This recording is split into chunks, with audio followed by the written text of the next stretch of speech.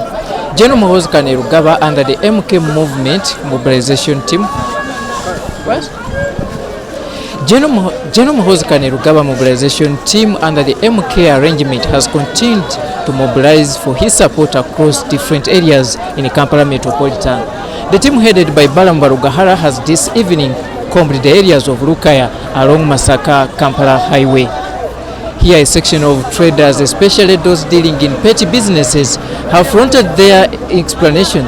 Here the business communities have appealed to government for some support. At Lukaya Roadway Market, a section of youth who also claim they have different talents are appealing for government to chip in, appealing for government support. Balamu Barugahara reassured members of the community. Balamu Barugahara reassured members of this community that the government under the MK setting is very much aware of their daily challenges and ready to step in to assist them. The mobilization team is targeting those small-scale businesses in terms of highlighting their challenges and bringing them to the attention of the central government to bridge for solution. The mobilization team is mainly focusing small-scale businesses and highlighting their challenges as they also step in to at least step. The mobilization team is highlighting the challenges of those people dealing in small-scale businesses and offering solutions to ensure that they also take their share of the national cake.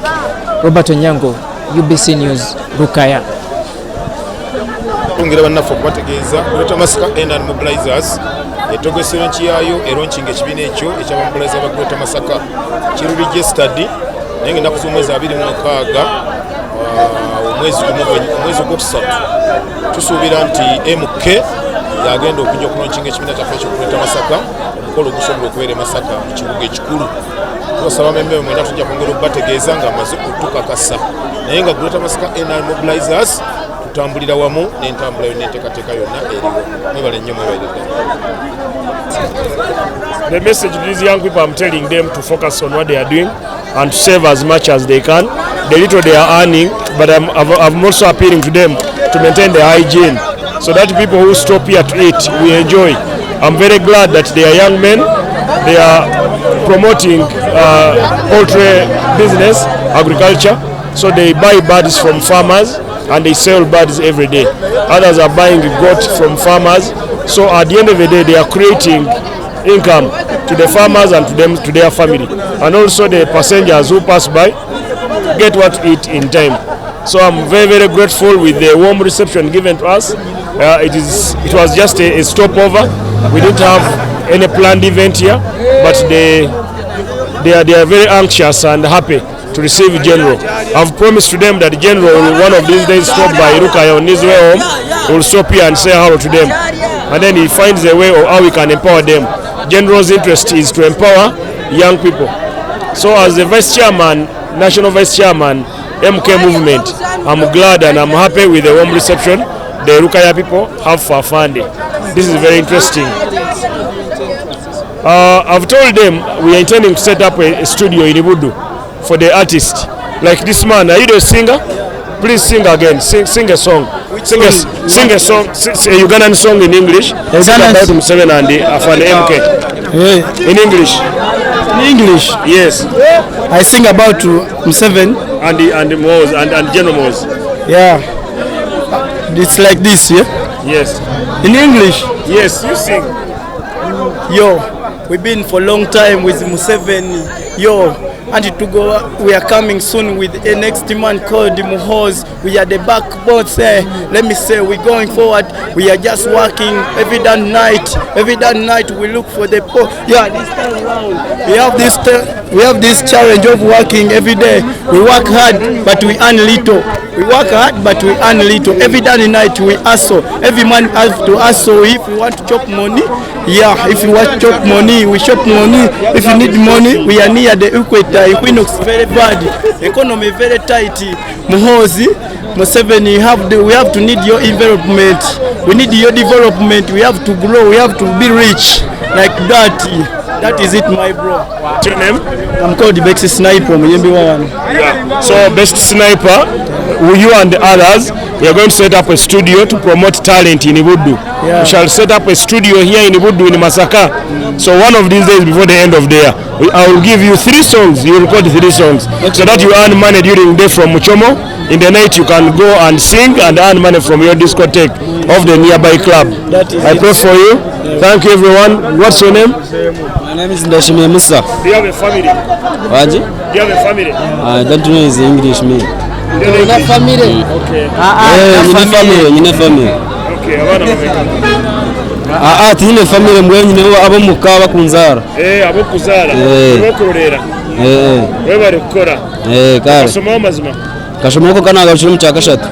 Abwe chikani UPA keja. UPA keja. UP. Abwe chota impressing education na UPA. Mbere kanga naza kuronda sente. Kandi we ni bakwetwa. Tutakanya waiki. Manyoro zungu. Simanyi nnyo. Kola sente mekolo na. Olusi nkola gumu kasambu. Kale temuwasa abakazi ate wemba musaze ogenda mubakyala mweyambise omupiira kalimbitawa kale tegenda naawe